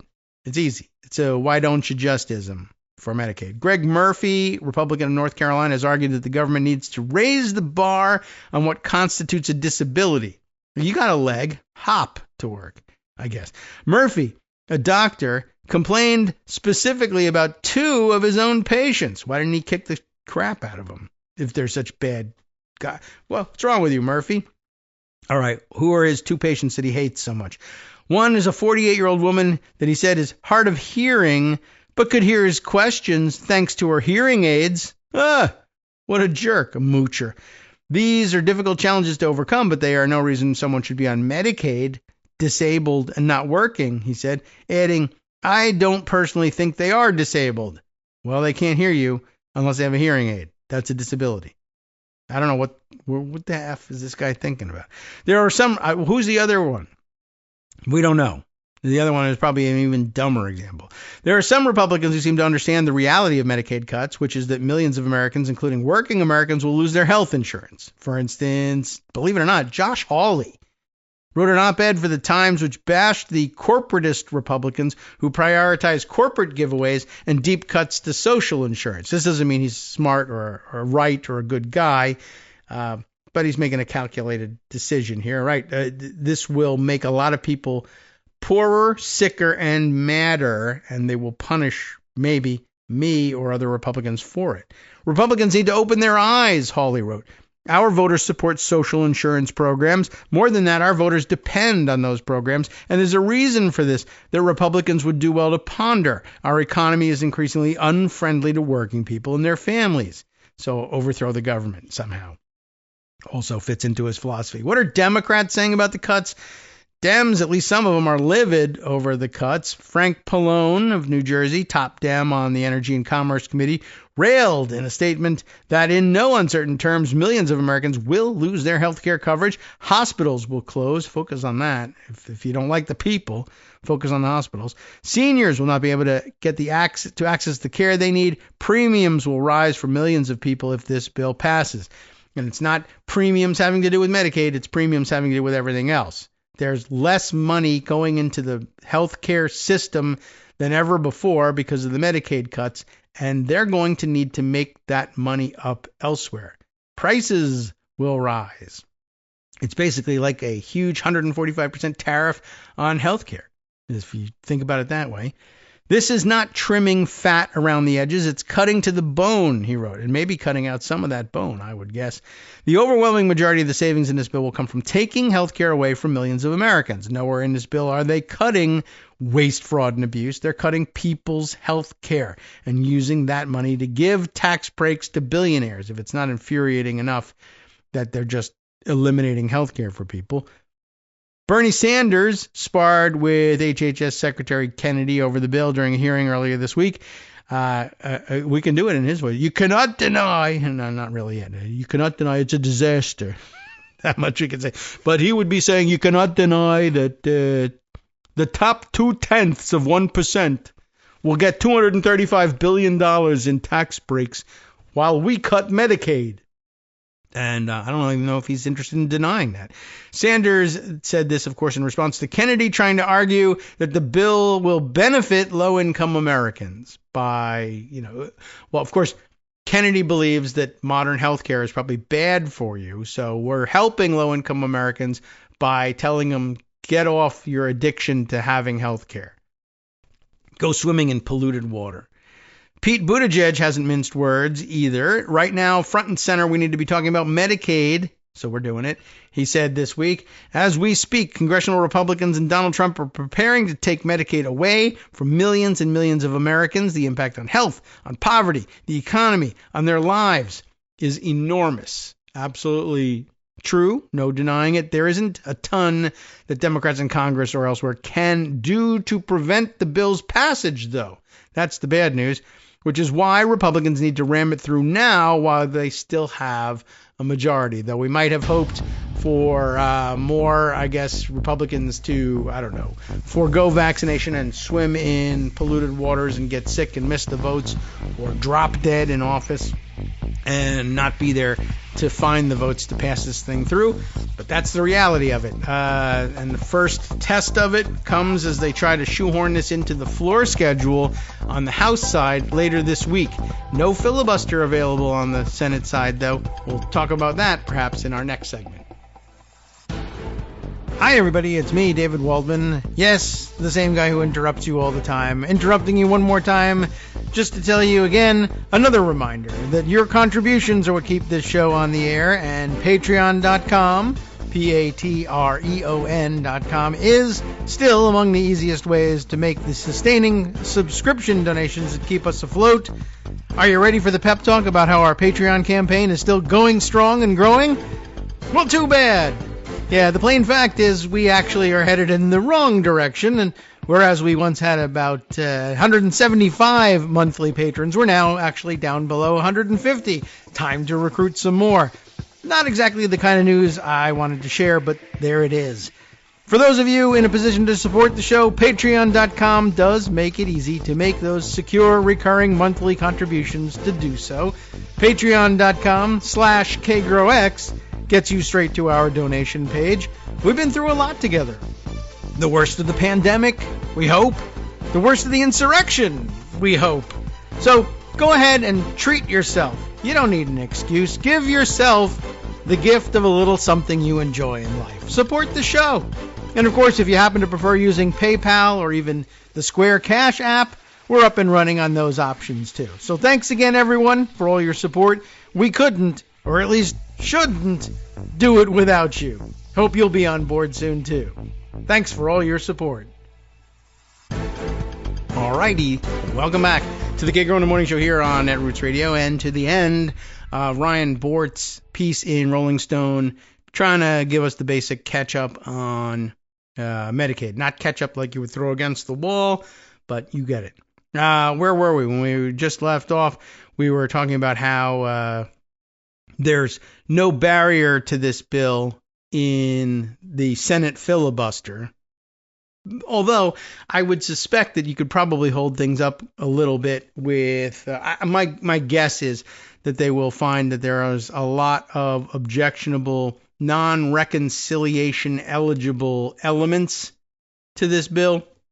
The only question is how far Republicans in the Senate might go to breaking the rules in order to save it, or whether, if Josh Hawley is, willing to actually vote this way, I don't know. And with Josh Hawley, my guess is that he wants to be on the record saying all of these things, and then we'll vote yes for it, and then say, look, I opposed it, as opposed to, well, I stopped it when I could by voting against it. I don't know if that's happening. Anyway, as they said, as Ryan points out, not a lot that Democrats in Congress or elsewhere can do to prevent the bill's passage. All you can do is, I guess, document the atrocities at this point. What is Trump saying about it? Trump has insisted that his administration would not cut Medicaid. That's the essential plan, right? Greg was saying, how do these guys intend to survive? And I don't know how Republicans in Congress intend to survive. They're not as adept by any means as Donald Trump is at just saying, well, why don't we do this thing and then lie and say we didn't? And that just doesn't work out as well for anybody else but Donald Trump. It's infuriating that it works for Trump, but it shouldn't work for anybody. Anyway, so that's the plan. No, we're not cutting Medicaid, and then go ahead and do it. He told reporters in January that, quote, we're going to love and cherish the program, which is a sure sign that he doesn't know what the hell he's talking about. Just babbling and using whatever words. We're going to love and cherish it, and people won't be affected. and that'll make the program only better and more effective. He insisted to Sean Hannity, who was willing to believe it, the following month that it wouldn't be, quote, touched, and you got to worry about what he means when he talks about touching things, and that it will only be strengthened. And he reiterated to reporters at a cabinet meeting a few weeks later, we aren't going to touch it. That's $880 billion worth of cuts. We're not going to touch it. In every instance, Trump added the caveat that the administration is looking to eliminate waste and fraud, which he is now irrationally using as a pretext for taking a hatchet to the program that he claims to cherish so dearly. Yes, millions of less fortunate Americans will have their lives thrown into flux, really into the pit of despair, but the wealthy ones who put Trump back into office need their tax cuts. So, I mean, that's just literally the plan, I think. We'll lie about what's going on, and then we'll see what happens. All right, let's see. Other things that we should be catching up on. We talked a little bit about the nighttime scheduling of all of these votes. That's clearly to keep it out of the eyes of the public. And also, it will help them meet certain House rules requirements about how much time needs to pass between the Rules Committee issuing their rule for the bill and them having a vote on it. But it happens to work out very nicely for them to do these things in the middle of the night because less attention being paid. Let's see. What other items? I think that kind of covers the state of play at the moment. But I should scroll down here somewhere. There was something about, I wonder whether that should be added to the mix here. But I wanted to say that there was an article from a couple of days ago that detailed an effort by Republicans to get around at least one angle of the filibuster. Although I do also think we should maybe add in a couple of these other elements of the bill that are lesser known, but because it's such a big, gigantic bill. And by the way, remember also that too was one of the chief objections to Obama era bills. Not only that, you didn't have enough hearings, or the deals are being made in secret, but literally the bill is too long. It's too big and jams too many things in. And of course, they're doing exactly the same thing because, as you know, every Republican accusation is a confession. But somewhere down here there was, and it's not that easy for me to talk and scroll and find it, but there was a piece about something the Republicans were doing to get around the filibuster in one way or another. And, thinks I've clicked on something that I just haven't. So, I don't know. We'll see whether I can turn this thing up. But now, Pocket's going to take about 15 minutes to think about whether it really wants to load any of this stuff at all. All right. Well, I'll keep scrolling and looking for it. And I think it's probably also moved in position in Pocket. So it's making it more difficult for me to find. But I guess I can add a couple of other things along the way that will help fill out our understanding of the bill. For instance, this piece here from the New Republic, which if I can get to the original, I can give you all the necessary information. This one, where's our byline on this thing? Okay, Hafiz Rashid, writing again in the New Republic. Republicans slip nonprofit killer into budget plan, a nonprofit killer bill. What's going on here? It is, of course, hidden at the very end of it's not a good place to hide it at the very end. Put it in the middle. At the very end of Republicans' massive 389-page budget package. And, something, too many pages. Weren't they going to do it in 3 or 9 or something? I don't remember exactly how they were going to handle it. But they wanted single-issue bills, except for the one big, beautiful bill. Sure, great. Anyway, what's going on here? House Republicans' draft budget bill includes a clause to give Donald Trump the ability to revoke the tax-exempt status of any group that the Treasury Department says is a supporter of terrorism. And remember that now immigration is terrorism. Protesting on behalf of somebody that Trump doesn't like is terrorism. And, maybe pretty much anything is terrorism. You're for there are plenty of MAGA people who say being a Democrat is a form of terrorism. And so why not? This is, of course, extraordinarily dangerous. And you can't believe that this is really how they're approaching things. There must be a catch, right? You're exaggerating. Well, let's see. Trump gets, thanks to the bill, the ability to revoke the tax-exempt status of any group that the Treasury Department says is a supporter of terrorism. The move appears to be a revival of the Stop Terror Financing and Tax Penalties on American Hostages Act, which the House passed in November under President Biden. Oddly enough, the Senate had not taken up the measure, which drew criticism for granting dangerous powers to the president. Now those powers have resurfaced deep within the GOP's big, beautiful bill on page 380. To be exact, it sounds like this was a terrible idea when they passed it the first time, and the Senate, I guess, just wasn't serious about giving that power to Biden. But now that Trump could wield it, well, all bets are off, it seems. Last year, 15 Democrats, inexplicably, I would say, joined Republicans in the House to pass the anti-free speech bill, which was originally intended to help clamp down on pro-Palestinian protesters.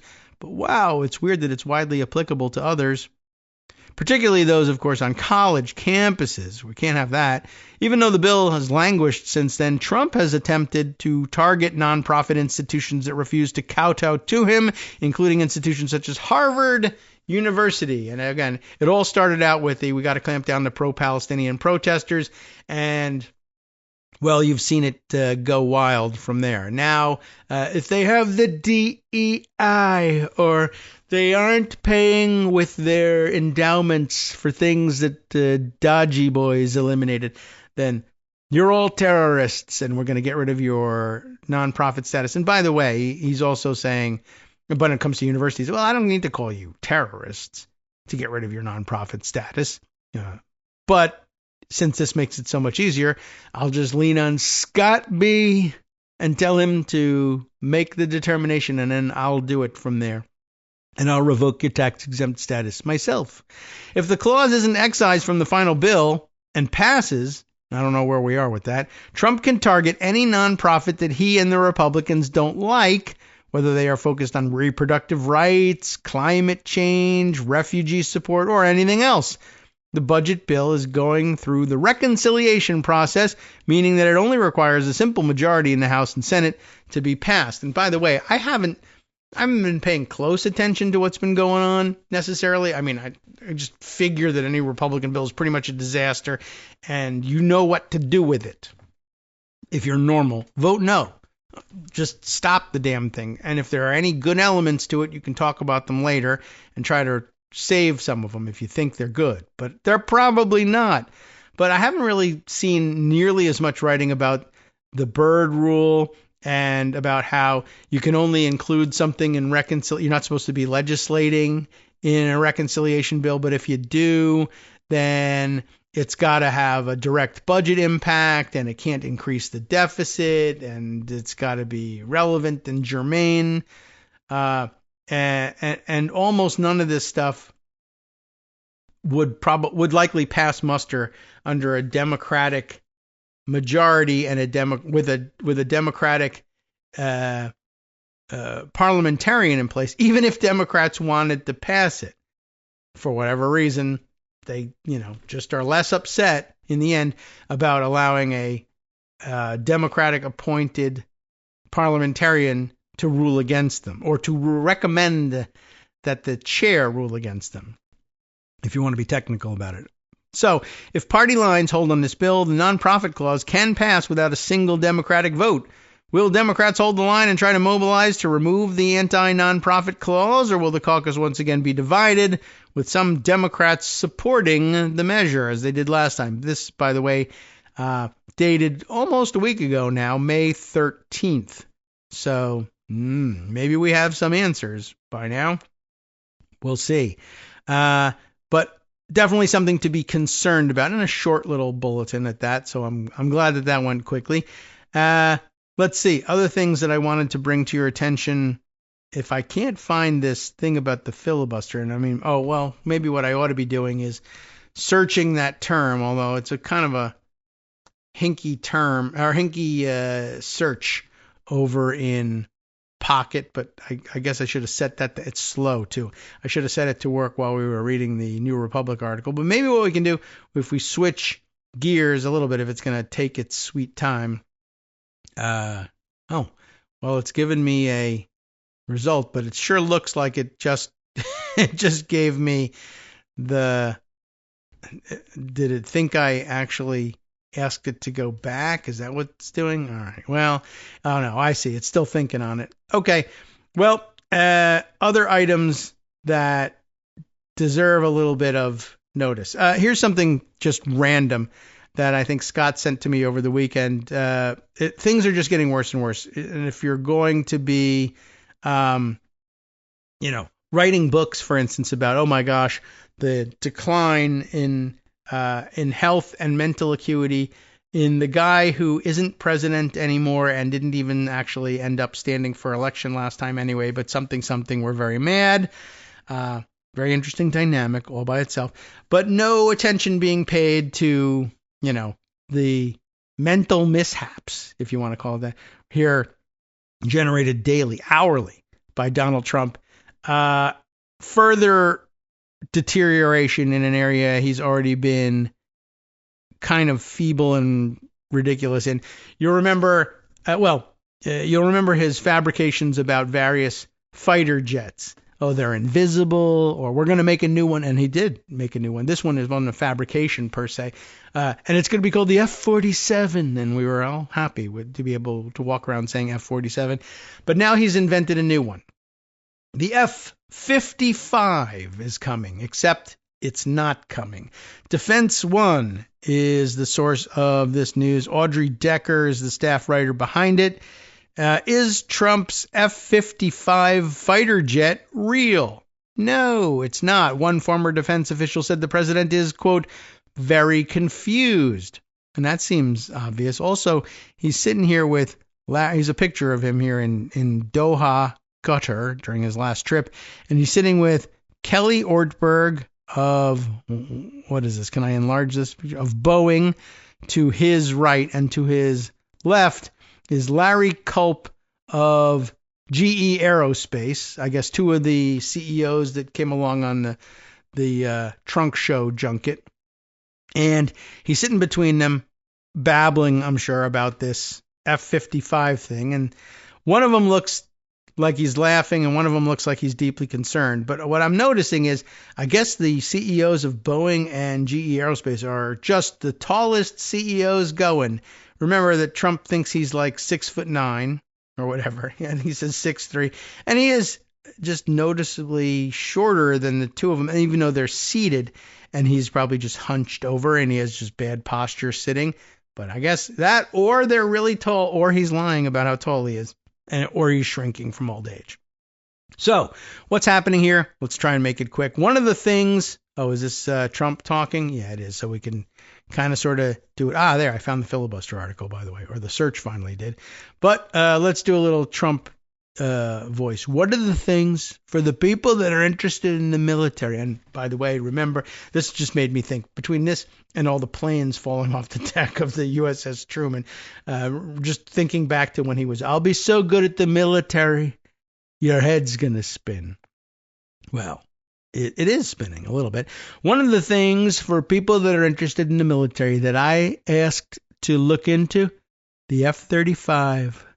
President Trump told an audience in Qatar on Thursday, launching into a minutes-long disquisition that left defense officials and aviation experts wondering just what he was talking about. They also were wondering. It left them wondering oh my God, is the commander-in-chief completely gonzo?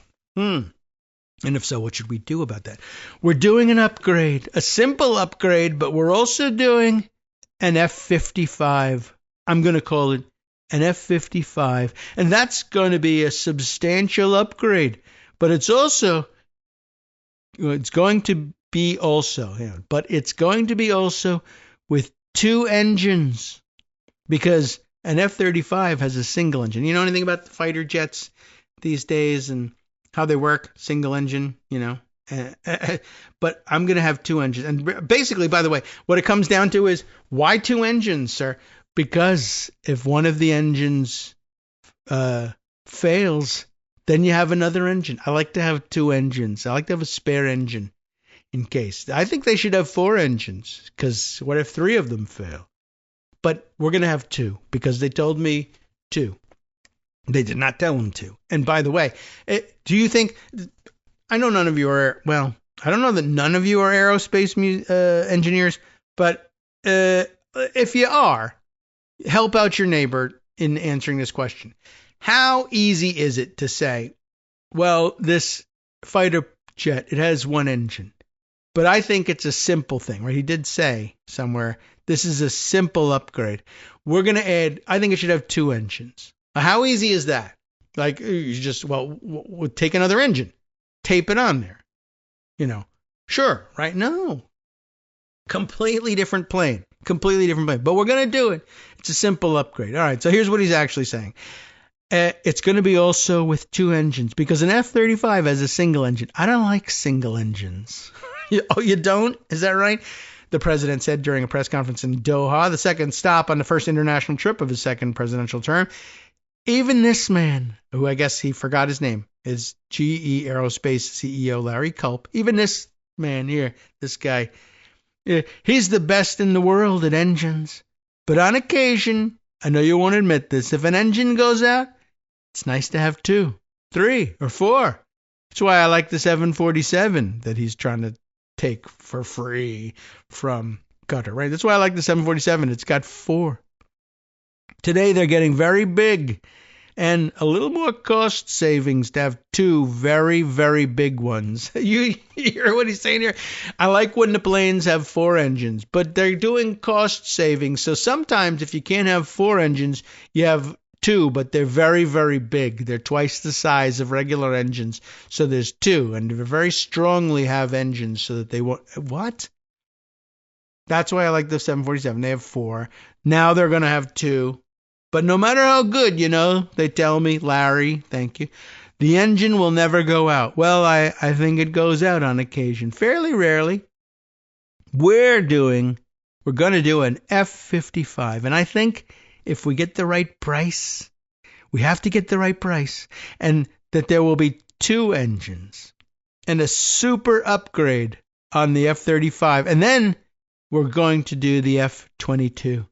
I think the most beautiful fighter jet in the world is the F-22, but we're going to do an F-22 Super, and it will be a very modern version of the F-22 fighter jet.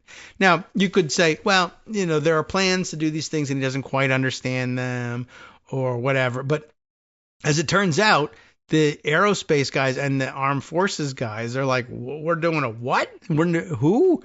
Changing the what now? No, we're not. The terms F-55 and F-22 Super do not appear to have been previously mentioned in public by U.S. officials. Super secret, right? No, it's just not happening.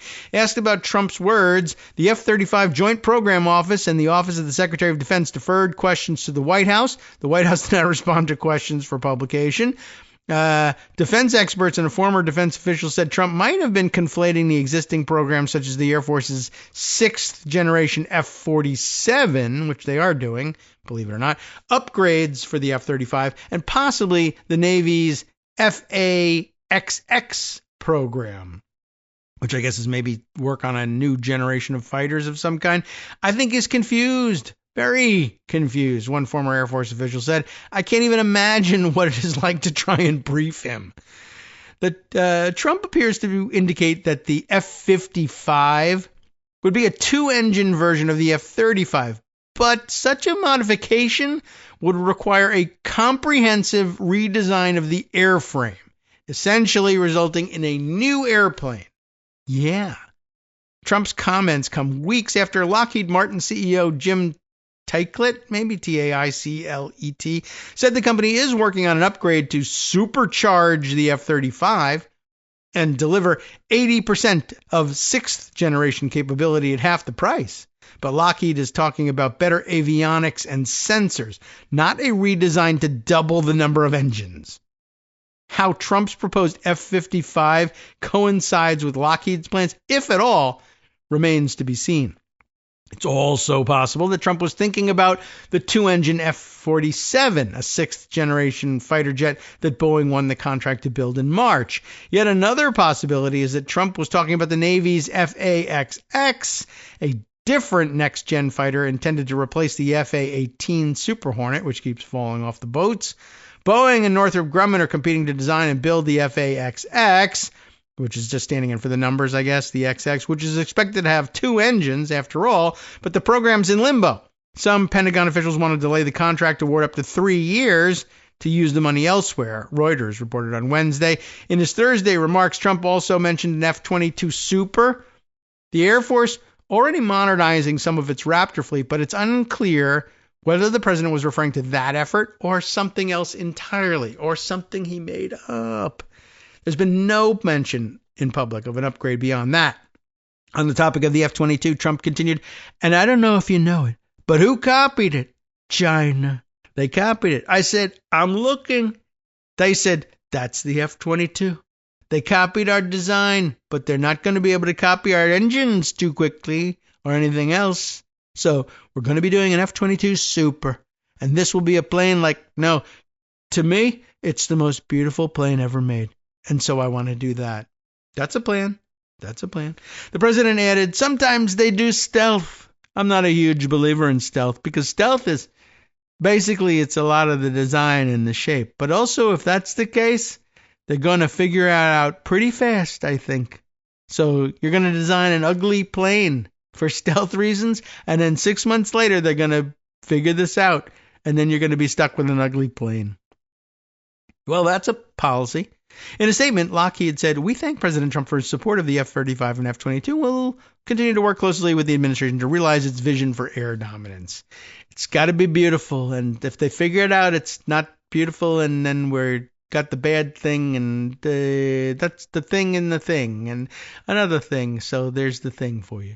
All right, so we got to make our exit here, and but I wanted to put on record, I found the damn filibuster thing, and it's going to take some dissection, I think, but let's tell you what I'm talking about here. From Slate magazine, Mark Joseph Stern writes, Republicans think they have a way to blow up the filibuster without anyone noticing. And I'd like to take notice. I don't know whether it would have worked if I didn't notice, but let's see what he's talking about and see if we can get it across in a minute or two here. Throughout Joe Biden's presidency, remember that guy? He was terrible. Republicans decried Democratic threats to reform the Senate filibuster. They fought tooth and nail to maintain the 60-vote threshold for legislation, working with centrists like Joe Manchin, to thwart much of Biden's agenda. When they took over the chamber in 2024, these same Republicans promised to protect the filibuster and Medicaid. Now they are poised to deal it a shattering blow. Senate Republicans are quietly preparing to carve out a huge new loophole in the filibuster at the behest of the fossil fuel industry, dramatically expanding the chamber's ability to change the law with a simple majority. Their immediate target is a longstanding waiver that allows California to set strict vehicle emissions standards. But the consequences of their action would extend much further, as they usually do, circumventing the 60-vote threshold on a vast array of controversial issues and laying the groundwork to pass bigger chunks of Donald Trump's agenda by majority vote. I guess based on the carve-out model that we've seen used on occasion by Democrats. So the GOP's current crusade against the filibuster is a result of fierce lobbying from fossil fuel industry, especially the American Petroleum Institute, against California's stringent emissions requirements. The Clean Air Act expressly permits California to set its own higher standards with approval from the EPA. In January, at the end of Biden's presidency, the EPA granted the state waivers to impose a package of strict requirements designed to accelerate the adoption of electric vehicles. Weeks later, though, after Trump took over the EPA, the agency concocted a scheme to repeal those waivers and bar California from obtaining waivers in the future. Now, congressional Republicans seem ready to give the president the necessary assist. This plan rests on a bold evasion of the filibuster. Trump's EPA and Senate Republicans want to repeal California's emission standards under a law called the Congressional Review Act. We've talked about that a bit in the past. This statute allows Congress to nullify rules that were recently issued by federal agencies and to do so with a simple majority in each chamber, bypassing the filibuster in the Senate. That was already on the books. Once the president signs a CRA repeal into law, agencies are forever barred from passing any regulation that is substantially the same as the one that Congress nullified. I'm a little behind here. Republicans claim that the California waivers qualify as an agency rule subject to repeal under the CRA, and they are racing to kill it through a mechanism that would, in theory, prevent the EPA from ever granting such a waiver again. Yeah, I see. That makes a certain amount of sense. Although, I don't know that I don't think it lives up to the headline of blowing up the filibuster without anyone noticing, in that it takes advantage of the CRA. Although, I don't know, I thought we were outside the time limitations on moving a CRA repeal at this point. But I don't know. Maybe that's the part of the filibuster they're trying to get around. Anyway, time for us now to hand things over to Justice Putnam for the West Coast Cookbook and Speakeasy, and he'll take you on into the future and do his own wrap-up of the weekend and bring you his own collection of stories, including that the Supreme Court, as Greg noted, ripped Trump and his cabinet to shreds. How so? Well, he'll detail it for you after this program. And on the rest of the menu, nearly 3/4 of the attorneys working for the Justice Department's Civil Rights Division have resigned in protest of Trump's perversion. Well, he's got that too, but in this case, the perversion of the department's mission. Libraries across the country cutting back on staff and services also after Trump's order to dismantle the small Institute of Museum and Library Services.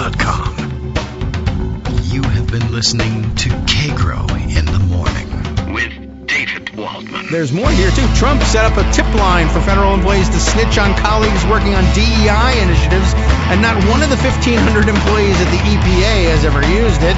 Then on to the European Union, where a pro-union centrist pulled off that upset in Romania's presidential election, and Putin outlaws Amnesty International.